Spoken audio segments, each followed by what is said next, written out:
I'm going to be doing a piece on this old family video store soon. You may have heard me speak of it in the past with Wildman Beyond's Cobra petition and, some of my other memories of First, maybe not of First Blood, but of other videos and the sequel.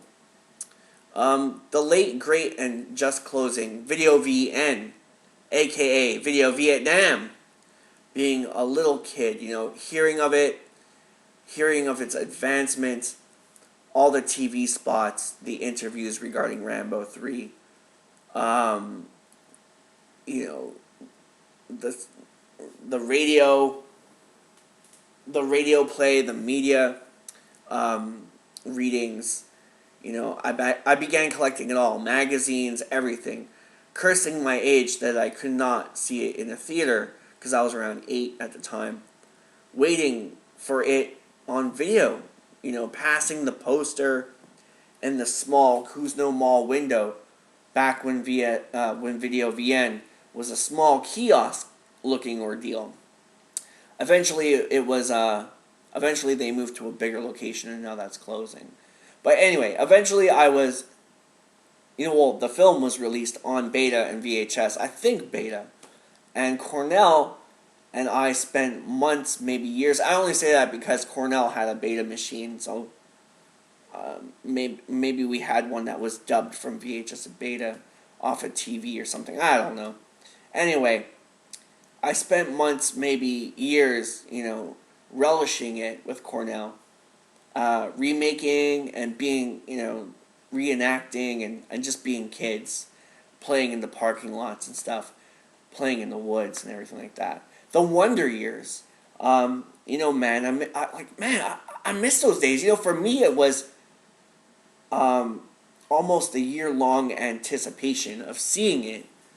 That was the magic for me. It totally paid off, and I drowned into total, complete suspension of disbelief with this movie.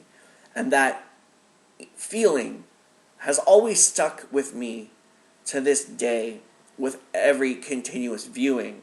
And I can't imagine a life not growing up without this film. Especially the first time seeing it, believing that Rambo was dead at the end, I really thought he was dead, was the ultimate in third act twists, and began my love for twists and for them. So thank you, Sly, for making this movie. I have to say, my Rambo 3 experience, my first time, was, wow. It was an experience. Let's just say that. And it was definitely worth the wait. Now, the plot of Rambo 3 as far as Wikipedia goes. Colonel Samuel Troutman, Richard Crenna, travels to Thailand to enlist the help of Vietnam veteran John J. Rambo. Sylvester Stallone, after witnessing Rambo win a stick fighting match, Troutman visits Rambo at a Buddhist temple under construction and asks Rambo to join him on a resupply mission for Mujahideen rebels in Afghanistan. Despite being shown photos of civilians suffering at the hands of the Soviet military, Rambo refuses and Troutman proceeds with the mission. In Afghanistan, Soviet forces ambush Troutman's convoy, capturing him, and send him to a mountain base to be interrogated by Colonel Zysin, Mark de Jong, and his henchman Kurov. I hope this makes up for, a Rambo 3 review for a moment until we get to, the commentary one.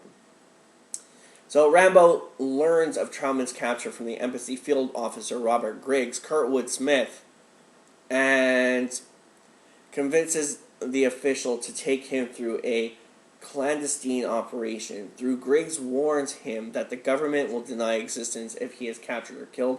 Rambo immediately flies to Peshawar, Pakistan, and has the local arms supplier Musa Ghani, played by Sasan Gabai, to bring him to Khost, a town in southern Afghanistan close to the Soviet base where Troutman is held captive. The Mujahideen in the village, led by the chieftain Masood, Masood was the guy I was talking about, the please don't go guy, hesitant to help Rambo in the first place, but are definitely convinced not to help him when their village is attacked by 2 Soviet attack helicopters after one of Musa's shop assistant tips off the Russians. That fucking rat.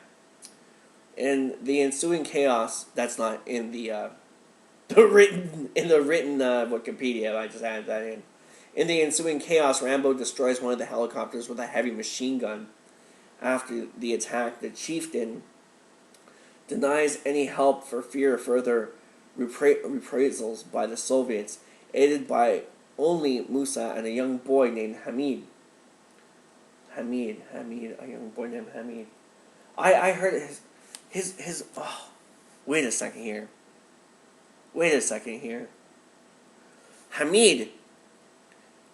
Was it his name Tomask? And Robert Rodriguez had that spin for Rambo 4 as well. And his name was Tomask. Tomask coming from Afghanistan for a terrorist attack. And Rambo going up against him. And they could either take on the terrorists, mend the situation, do what's right and take out the terrorists after it all goes awry. Same kind of scenario as the Rambo 4 version, where Teasel is in this militia that Rambo is infiltrating, and the jig's up, and they gotta either work together or one of them's gonna die. Anyway, Rambo makes his way to the Soviet base and starts his plan to free Troutman. His first attempt is unsuccessful, however, and Hamid and Rambo are wounded in the process while fighting a number of Russian troops. After escaping the base, Rambo tends to Hamid's wounds and sends him and Musa away to safety before cauterizing his own wound. Rambo recovers and infiltrates the base again the following day, just in time to rescue Troutman from being tortured with a flamethrower. He and Troutman rescue several other prisoners and hijack a Hind helicopter to escape the base. However, the helicopter is damaged as it departs. Actually, it's empty of gas. Wikipedia. Killing one prisoner, and it crashes, forcing Rambo and Troutman to continue on foot, while the other prisoners run off to safety after wishing Rambo and Troutman good luck.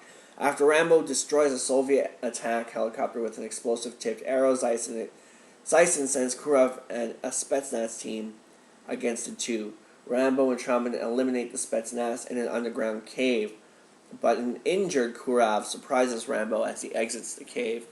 In the subsequent hand-to-hand fight, Rambo manages to kill Kurov. And what a death that was. As Troutman and Rambo make their way to the Pakistan border, Zyson blocks them in with a large mechanized force and orders them to surrender. But before the duo are overwhelmed, fuck them, Musa's Mujahideen forces attack the Soviets in a cavalry charge. In the ensuing battle, in which both Troutman and Rambo are wounded, Rambo manages to commandeer a tank and kill Zyson by firing the tank's machine gun at Zyson's helicopter. Zyson's helicopter collides with Rambo's tank, but Rambo survives the explosion.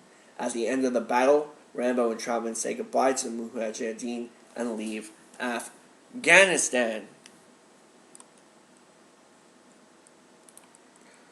Wow, I didn't think I could do that in under 6 minutes. I thought the Rambo 2 one was a time-breaking review of 15 minutes or just under 15 minutes. Anyway. Now, about the televised print, it's pretty much the same without all the blood and guts. I've seen this one on TV the most, I would say, and my guess is since it's a longer film, they didn't bother adding the deleted scenes for the time restraint reasons, It's still great to watch when one catches it on TV. It's nice to see it in full screen once in a while. Rambo 3 is such a beautifully shot film, and the widescreen is so beautiful. Very Sergio Leone, in my opinion. Also, I remember there being no subtitles in the TV cut and the VHS prints. Beta, I think I'm not. I don't remember if it was released on beta. Probably though. Um, I believe the poor and horrible subtitles were released with the reissue trilogy, the DVD box set, the metal box, the good old metal box with that great shot on it, embossed or embroiled or 3D-ish kind of cover, the silver metal cover with Rambo rescuing the POWs from Rambo Part 2, First Blood Part 2, sorry.